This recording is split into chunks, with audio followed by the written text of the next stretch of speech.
Bismillahirrahmanirrahim. Pada kesempatan ini kita akan membahas tentang titik pusat, teman-teman, atau yang disebut dengan sentroid.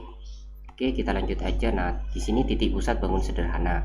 Titik pusat itu pada hakikatnya adalah titik hasil perpotongan dari garis-garis yang lurus diakibatkan oleh gaya gravitasi. Jadi semisal seperti ini, jika saya memiliki sebuah bangun persegi, saya gantung ujungnya, maka garis lurus menuju ke pusat bumi, saya garis warna merah ini ya. Jika kita garis, lalu setelah itu saya ambil ini yang ujung satunya, hasilnya seperti ini, lalu saya gantung.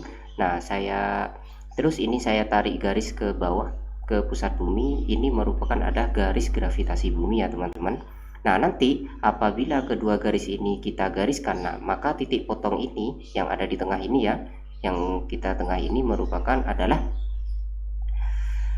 titik pusat gravity atau titik pusat gravitasi, atau boleh dibilang juga titik pusat massa, yaitu titik di mana konsentrasi gravitasi bumi pada benda itu ada ya. Jadi titik konsentrasi titik berat ada di sini, teman-teman, maupun massa ya. Jadi titik pusatnya benda, titik pusat konsentrasi benda yang ada di sini.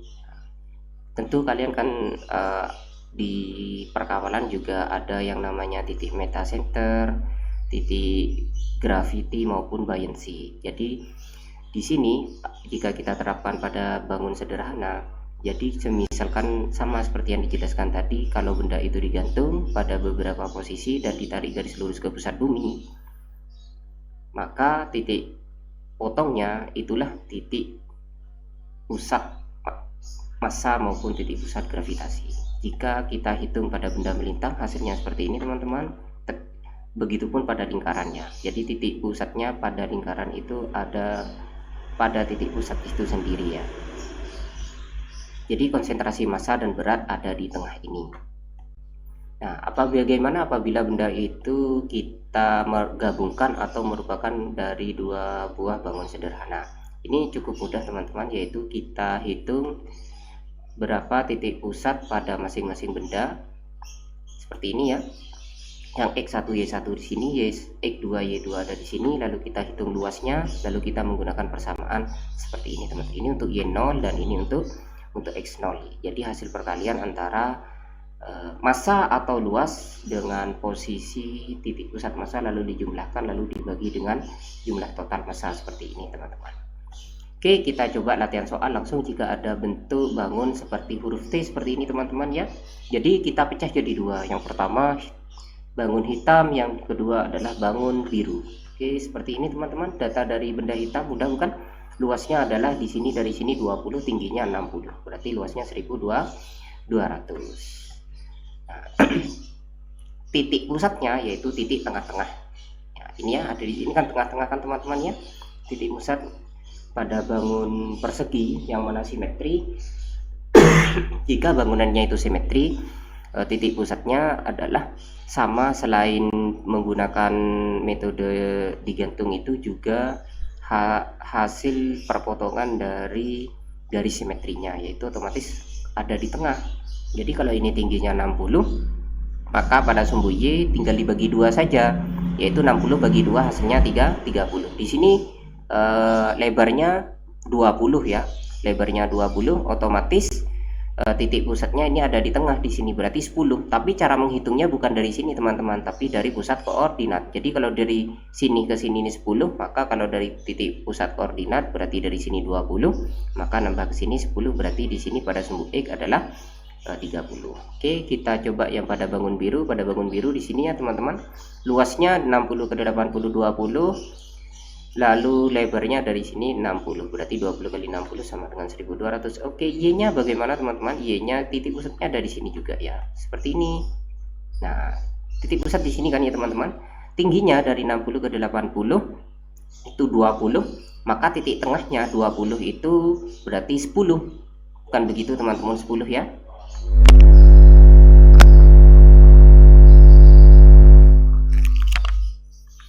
Namun 10 ini dari dasar di sini teman-teman ke sini 10. Kita tidak menghitung dari sini tapi dari pusat 0 yang ada di sini. Otomatis dari di sini 60 maka ke atas sini adalah 70. Sama dengan yang ini teman-teman ya, 70 ya. Oke, selanjutnya kita hitung, masukkan ke persamaan ini, lalu kita hitung ya. Yang ini yang biru, yang ini yang hitam yang di bawah. Hasilnya adalah 50 cm teman-teman. Oke. Jika pada sumbu X, kenapa kita tidak hitung? Karena ini sudah segaris ke bawah ya teman-teman, segaris ya. Kalau sudah segaris titiknya maka tidak perlu kita hitung, cukup kita apa namanya? Cukup kita haburkan di sini. Nah, ini salah ya. Ini bukan 50 tapi 30. Sorry, saya relat. Di sini adalah 30. Nah, seperti ini ya teman-teman. Berarti sumbu X nya 30 karena segaris tidak perlu kita hitung, sedangkan sumbu Y nya ini berbeda. Ini ke sini 30, sedangkan yang ini 70. 30 dan 70. Jadi berbeda, kita menggunakan persamaan ini. Oke, kita coba bangun yang kedua. Misalkan ada bangun seperti ini ya teman-teman. Kita pecah jadi dua, yang di bawah persegi, yang di atas adalah segitiga. Oke. Nah, luasnya yang di bawah seperti ini ya teman-teman, 90 kali 90 sudah. Tinggi Y nya dibagi 2, 90 dibagi 2, 45 ya, mudah ya. Oke, selanjutnya pada bidang 2 segitiga ya. Kalau segitiga teman-teman, ini titik pusatnya itu adalah sepertiga daripada tinggi. Jadi kalau ini 90 maka sepertiganya adalah 30. Tapi dihitung dari sini teman-teman ya. Dari sini ke sini 30. Maka kalau dari sini titik 0, maka dari sini ke sini 90, naik ke atas 30. Yang 30 ini dari titik dasar ini ke ini. Nah, ke titik pusat ini 30, tapi ngitungnya kita dari dasarnya, dari sini. Jadi ketambahan 90. Berarti di sini 90 kali sepertiga ditambah 90 ini dari sini ke sini ya. Jadi hasilnya 120. Maka koordinatnya di sini, jadi konsepnya koordinat teman-teman. Di sini berarti koordinatnya adalah 120, yang di sini 45. Sumbu X-nya karena sudah segaris, kita tidak perlu hitung, cukup mencari lebarnya nanti lalu dibagi 2. Nah, oke.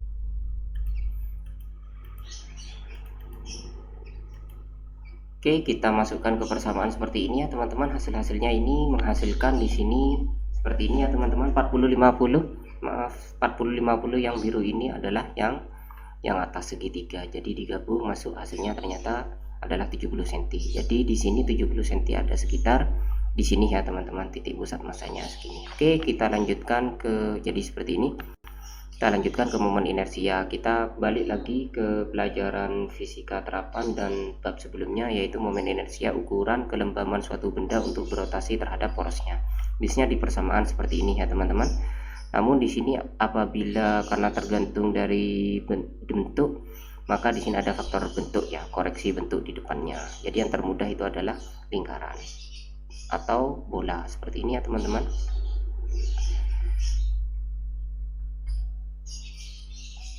Poros dalam bentuk silinder tipis seperti ini ya, sama seperti roda ini ya. Jadi bentuknya satu di sini. Oke, selanjutnya kita latihan soal untuk menghitung momen inersia dan penampang profil. Di sini ada soal seperti ini ya teman-teman. Kita pecah menjadi dua sama seperti soal sebelumnya, yaitu membentuk huruf T. Kita hitung terlebih dulu luasnya. Ya, oke, seperti ini ya teman-teman, mudah ya. A1 nya yang atas ini ya, 100 dikali berapa ini, 100 dikali 25. Jadi dari sini ke sini itu 25 teman-teman ya. Terus yang di bawah ini 225 dikurangi 25. Nah ini ya tingginya 225 dikali 25.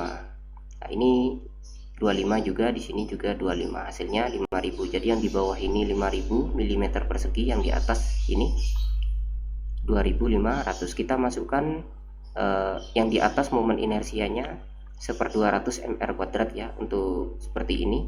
Untuk persegi 1000 kita ambil R nya saja, yaitu 1/12 m². R1 nya yaitu adalah ini tingginya ya, porosnya ya, tingginya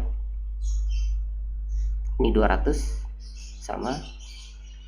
Oke, kita lanjutkan Nah, bagaimana kalau kita hitung titik pusatnya pada masing-masing luasan? Ini titik 0,0 ya.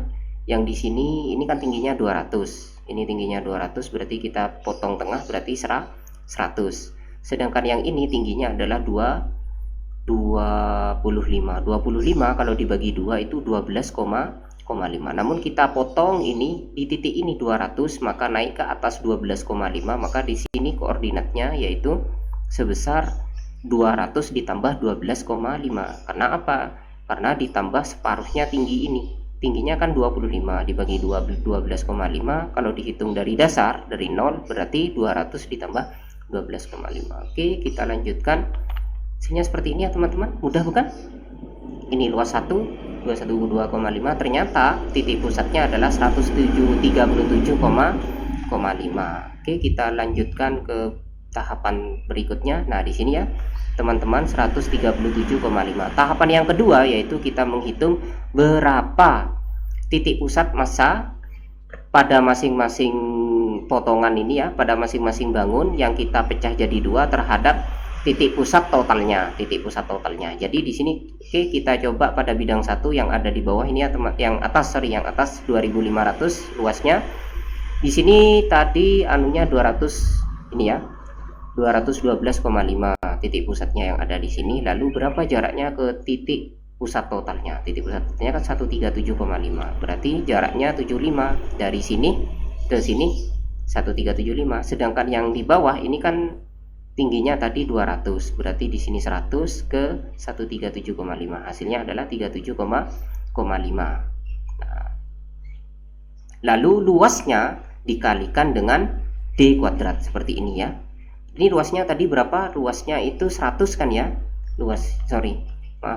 Luasnya yang A1 itu ini. Luasnya yang A1 itu 2500, yang A2 5000. Berarti yang ini, jadi hasilnya seperti ini teman-teman. Jadi yang ini ya, luasnya dikali jarak antara titik pusat masing potongan ke titik pusat total, hasilnya 75. Hasilnya seperti ini ya teman-teman, 2500 kali yang ini dikali ini kuadrat, D1 kuadrat, hasilnya 14,06 kali 10 pangkat 6. Ini kali ya. Sedangkan yang A2 ini 5000 dikali 37,5 kuadrat, hasilnya seperti ini teman-teman. Lalu keduanya ini di total, hasilnya seperti ini, 37,89 ya. Ini di total dijumlahkan ya, ini dijumlahkan. Sedangkan yang ini adalah momen inersia totalnya, hasilnya tuh ini, yang ini hasilnya.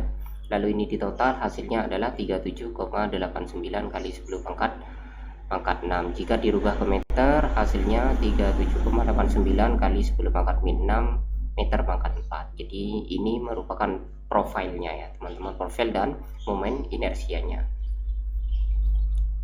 Oke, jika ada yang belum paham dapat didiskusikan di kolom komentar maupun di grup. Terima kasih. Sekian, assalamualaikum warahmatullahi wabarakatuh.